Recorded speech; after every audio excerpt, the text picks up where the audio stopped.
My ruthless billionaire grandfather forced his heirs to survive a deadly scavenger hunt, and I won the entire empire by letting my cousin fall into the final trap. My grandfather Arthur was an incredibly ruthless man.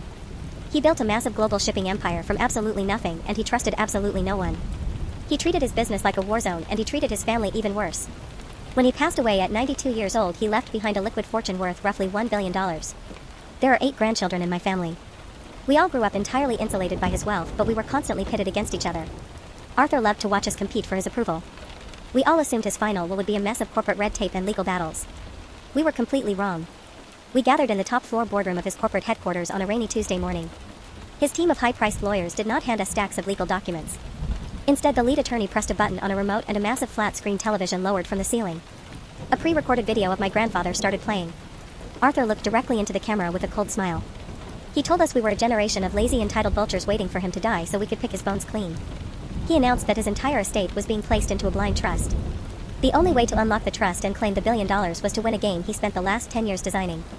He called it the final audit. The lawyers handed each of us a heavy solid brass cryptex. A cryptex is a mechanical puzzle vault with 5 rotating letter dials. Arthur explained through the video that the first clue was locked inside the cylinder. We had exactly 72 hours to reach the end of the game. If nobody finished in time, the entire fortune would be immediately liquidated and donated to charity. The video cut to black and the lawyers walked out of the room without saying a single word. Absolute chaos erupted in the boardroom. My cousins immediately pulled out their phones to call private investigators and cryptographers. They thought they could buy their way to the solution. I knew Arthur better than that. He despised outside interference. The password had to be something deeply personal and inherently cynical. I sat quietly in my leather chair and stared at the brass dials. I thought about his final words on the video. He called us vultures waiting to pick his bones clean. I spun the heavy metal dials until they spelled out the word greed. The internal locking mechanism clicked. I pulled the cylinder apart while my cousins were still screaming at their lawyers on the phone. Inside the cryptex was a small rolled piece of parchment paper. It contained a single geographic coordinate and a sequence of numbers. I memorized the numbers, slipped the paper into my pocket, and quietly walked out of the building. I plugged the coordinates into my phone as soon as I hit the street. The location was a decommissioned industrial shipyard in Seattle.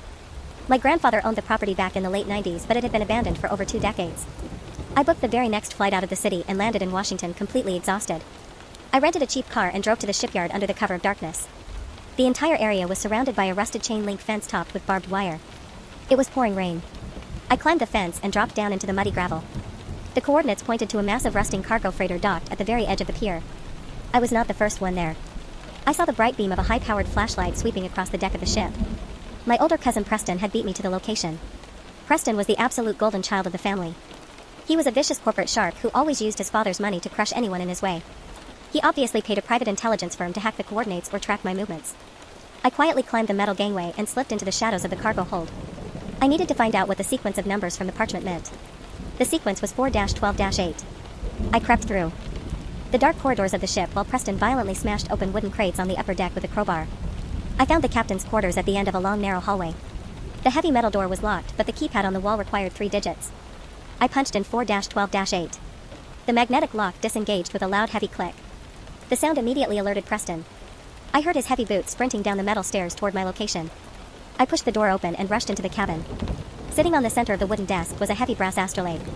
It is an ancient navigational tool used to measure the stars. Attached to the bottom of the astrolabe was a heavy iron key.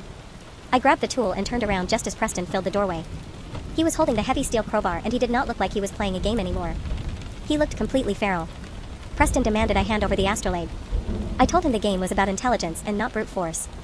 He completely ignored me and swung the crowbar directly at my head. I ducked hard and the steel bar smashed into the metal bulkhead behind me, sending sparks into the dark room. I kicked him hard in the knee and shoved past him into the hallway. I sprinted up the stairs and burst out onto the rainy deck. Preston was right behind me, screaming that the money belonged to him. I did not look back.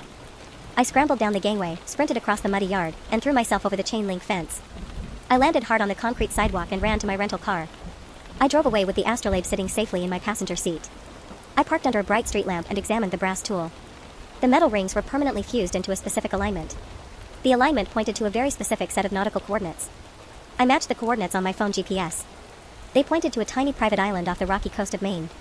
Arthur bought the island 40 years ago to build a private lighthouse, but he never actually lived there. I drove straight to the airport and caught a red-eye flight to the east coast. I rented a small motorized skiff from a local marina and navigated through the choppy gray water toward the island. The sky was dark and a massive storm was rolling in from the Atlantic. The island was nothing but sharp, jagged rocks and a towering stone lighthouse. I tied the skiff to a rotting wooden dock and hiked up the steep path. The wind was howling so loudly I could barely hear myself think. I reached the heavy wooden door at the base of the lighthouse. The iron key from the astrolabe fit perfectly into the ancient lock. I turned the key and the door groaned open. I stepped into the dark circular room. Preston was already inside. He had chartered a private helicopter to beat me to the island. He was standing in the center of the room, completely soaked from the rain. Behind him was a massive steel bank vault door built directly into the stone foundation of the lighthouse. Preston smiled. He dropped his crowbar on the floor and told me he was glad I finally arrived. He pointed to a small digital keypad mounted on the wall next to the vault door. Above the keypad was a carved stone plaque. The plaque read that the ultimate prize requires the ultimate sacrifice. Below the plaque was a small heavy metal scale. The screen on the wall demanded a physical deposit of exactly 200 pounds to trigger the hydraulic vault mechanism. Preston looked at me with absolute pure malice. He weighed over 220 pounds. I weighed 160. There was no loose rock or heavy debris anywhere inside the smooth stone room. Preston calmly explained his plan. He realized he could not open the door with his own body weight without trapping himself on the scale. He needed dead weight. He took a step toward me and pulled a heavy hunting knife out of his coat pocket. He explicitly told me he was going to bleed me out, drag my body onto the scale, and walk into the vault to claim his $1 billion. I backed away. Slowly toward the open door. I knew I could not win a physical knife fight against him in a closed room. But as I looked at the heavy steel vault door and the carved stone plaque, a sudden realization hit me. Arthur never rewarded brute force, and he absolutely despised obvious solutions. The scale was a distraction. The entire setup was a psychological trap designed to weed out the violent and the greedy. I looked closely at the digital keypad. It was not measuring weight. It was waiting for a numerical code. The plaque said the ultimate prize requires the ultimate sacrifice. Arthur lost his entire family because of his obsession with wealth. He sacrificed love for money. I stopped backing away. I looked Preston dead in the eyes and yelled out the solution. I told him the scale was a fake and the keypad required a specific numerical entry. I told him the code was the exact date Arthur's wife died. Preston stopped walking. Greed completely hijacked his brain. He wanted to be the one to physically punch in the winning numbers and claim the victory. He shoved past me, walked right up to the steel door, and typed the numbers into the keypad. The screen flashed a brilliant green. The massive hydraulic locks hissed and the heavy steel door slowly swung open to reveal a dark tunnel leading underground. Preston let out a massive triumphant scream. He dropped his knife on the stone floor and sprinted directly into the dark tunnel without hesitating for a single second. The absolute second his foot crossed the threshold, the heavy steel vault door slammed shut behind him with a deafening crash.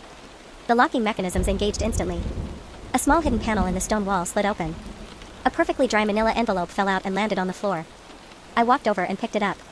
Inside the envelope was a legal document officially transferring total executive control and ownership of the entire $1 billion trust into my name. There was also a handwritten note from Arthur. The note explained that the first person to cross the threshold driven by blind greed would be permanently locked inside a reinforced concrete holding cell. The bunker had enough food and water to last exactly 1 week. At the end of the week, a timer would automatically alert the local authorities to arrest whoever was inside for criminal trespassing. I stood in the quiet stone room and listened. I could hear Preston screaming and violently pounding his fists against the impenetrable steel door from deep inside the earth. I did not feel a single ounce of pity for him. He was ready to end my life for a bank account. I folded the legal documents and put them safely into my waterproof jacket. I walked out of the lighthouse, locked the heavy wooden door behind me, and hiked back down to my boat. I won the empire exactly the way my grandfather intended. I used my brain and I let my ruthless family destroy themselves. Subscribe for more daily videos.